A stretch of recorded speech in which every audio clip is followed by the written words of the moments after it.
മാലിന്യം തള്ളുന്നവരെ പിടികൂടാനായി പഞ്ചായത്ത് നിരീക്ഷണ ക്യാമറകൾ സ്ഥാപിച്ചു. കൊല്ലം ജില്ലയിലെ മയ്യനാട് പഞ്ചായത്തിന്റെ നേതൃത്വത്തിലാണ് ഉമയനല്ലൂർ ഏല റോഡിൽ ക്യാമറകൾ സ്ഥാപിച്ചത്. ഉമയനല്ലൂർ ഏല റോഡിൽ സ്ഥിരമായി മാലിന്യം തള്ളുന്നതിനാൽ നെൽകർഷകരുടെയും യാത്രക്കാരുടെയും നിരന്തരമായി ഉയരുന്ന പരാതിയെ തുടർന്നാണ് ക്യാമറകൾ സ്ഥാപിച്ചത്. കഴിഞ്ഞ ദിവസം മുതൽ ക്യാമറകൾ പ്രവർത്തനം ആരംഭിച്ചു. ദിനംപ്രതി നൂറുകണക്കിന് ആളുകളാണ് ഇതുവഴി സഞ്ചരിക്കുന്നത്.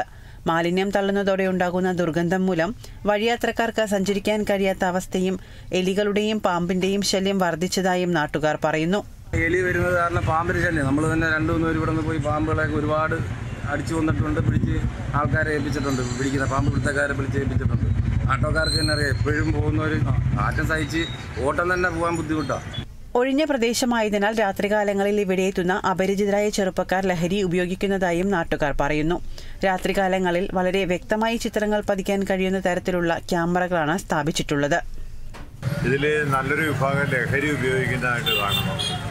അപ്പോൾ അത് അവർ അവിടെ വയൽ കേന്ദ്രീകരിച്ചാണ് ലഹരി ഉപയോഗിക്കുന്നത്. പകൽ സമയങ്ങളിലും സന്ധ്യാസമയത്തും രാത്രിയൊക്കെ ആൾ വളരെ കുറവായതുകൊണ്ട് അപ്പോൾ ആ ഒരു പ്രവണത കുറയാൻ വളരെയേറെ സാധ്യതയുണ്ട്. അപ്പോൾ അത് സമൂഹത്തിന് വളരെ നല്ലൊരു കാര്യം തന്നെ. മാലിന്യം തള്ളുന്നവരെ കണ്ടെത്തുന്നതിനോടൊപ്പം റോഡിൽ അഭ്യാസ പ്രകടനം നടത്തുന്നവരെയും കണ്ടെത്തി മോട്ടോർ വാഹന വകുപ്പിനും കൊട്ടിയം പോലീസിനും കൈമാറാനാണ് നാട്ടുകാരുടെ തീരുമാനം.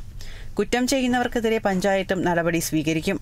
മയ്യനാട് പഞ്ചായത്തിൽ ഇത്തരത്തിൽ 10 ക്യാമറകളാണ് വിവിധ സ്ഥലങ്ങളിൽ സ്ഥാപിച്ചിട്ടുള്ളത്. കേരള വിഷൻ ന്യൂസ്, കൊല്ലം.